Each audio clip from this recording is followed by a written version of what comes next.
Esse vídeo, gente, é mais sobre as minhas experiências pessoais, sobre o que eu vivi e o que eu vivo e o que eu enfrento no meu dia a dia com relação à fibromialgia, à depressão, ao cansaço. De lá para cá, meu problema veio evoluindo no sentido de ter mais dores físicas e veio com ela alguns problemas. Logo em seguida, eu tive síndrome do pânico, eu tive enxaquecas fortíssimas e muitas dores nos meus braços e ombros. Como eu tratei isso? Fui a diversos médicos, muitos e muitos médicos, psicólogos, neurologistas, reumatologistas, enfim, fiz a minha andança. Primeiro que eu fui no neurologista. O neurologista me ajudou com relação às enxaquecas e com relação à síndrome do pânico. Agradeço muito porque esse médico realmente me ajudou muito. Eu tomei remédios controlados para a enxaqueca e para a síndrome do pânico. A minha síndrome do pânico foi algo, vamos dizer, leve. Não foi nada exagerado, daquela que você não sai nem de casa, não. Eu saía de casa, mas em alguns momentos eu sentia fobia social. Quando eu estava rodeada de pessoas, às vezes pessoas conhecidas de trabalho, pessoas da igreja, pessoas amigas, pessoas. Me dava fobia, né? Eu ficava suando e taquicardia e às vezes me dava um pânico. Sem ter motivos, gente. Sem ter motivos específicos. Claro que motivo sempre tem. Quando você vai estudar, você vai atrás, sempre tem. Né? Eu sofri, quando eu estava grávida, eu sofri um assalto e eu acredito... Grávida não. Quando eu tinha tido a minha filha, estava de colo, eu sofri um assalto, arma na cabeça do meu marido. Então, isso desencadeou, acredito que o pânico. Mas, tratei isso daí. Pode ter sido consequência da fibromialgia? Pode. Após isso, vieram as dores muito fortes no corpo todo. Não só nos braços, como foram para as pernas, e eu comecei a sentir dores também, como se fosse no meu útero, assim, dores de menstruação, assim, cólica, né? E aí, eu não sabia que eu tinha endometriose, mas já era indício de endometriose. E eu descobri a endometriose há pouco tempo, há uns 2 anos, 3 anos, porque eu tentei engravidar e não consegui, né? Até hoje eu tento e não consigo engravidar. Estou tentando tratamentos e tudo, mas está nas mãos de Deus, né? Então, vocês veem um quadro desse, que você passa por várias coisas e vai lutando, acabam, às vezes, gente, deixando você deprimido, né? E você pensa que a depressão tem um motivo só. Não, às vezes é um conjunto de coisas.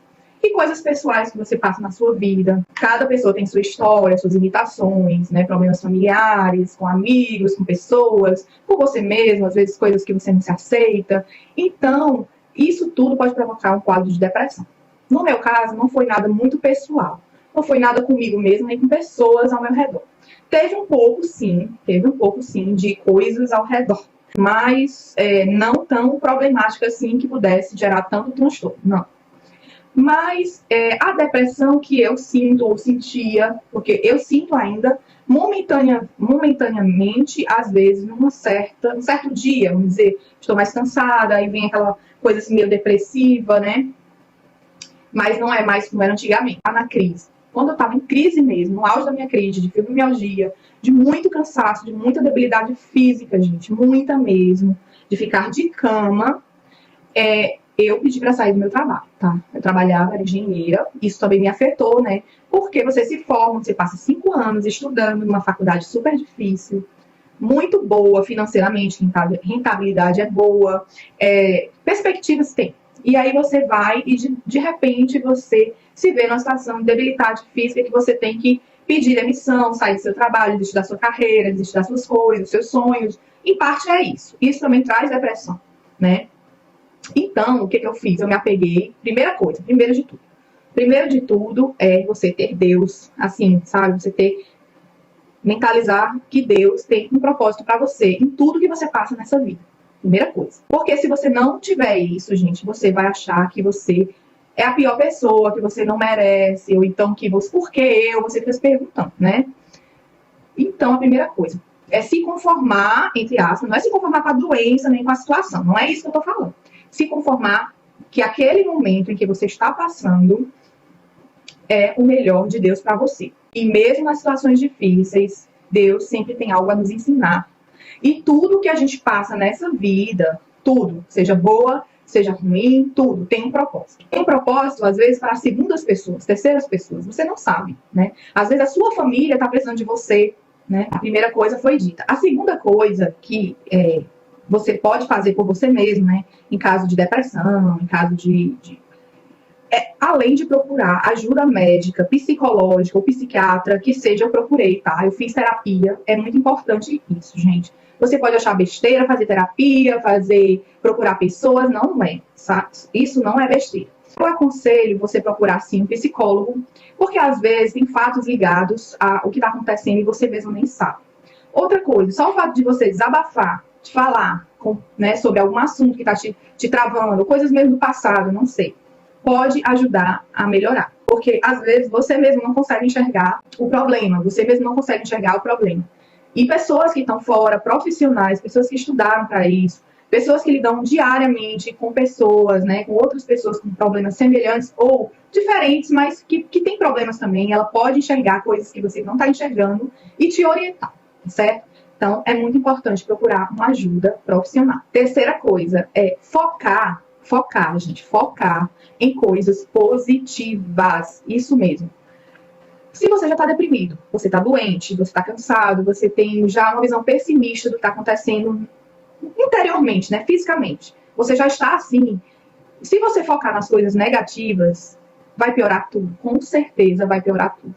Então, foque nas coisas que te agradam, nas coisas que te dão prazer, nas coisas que te alegram, mesmo que seja pouco, porque quem passa por depressão, quem passa por cansaço, pânico, coisas desse tipo, ansiedade, a pessoa naturalmente já perde aquele ânimo e aquele sabor pelas coisas da vida. A serotonina, que é um hormônio do bem-estar, muitas vezes é afetado, não está mais no seu corpo, né?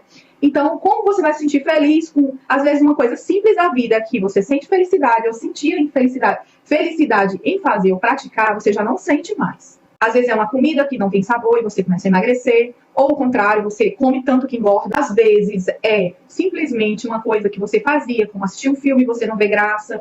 Então, gente, é muito difícil mesmo. Mas procure, se esforce por fazer as coisas que você pelo menos ainda sente algum prazer, vê algum sentido. Tipo, vou dar exemplos práticos com a minha vida, o que eu fazia e o que eu faço.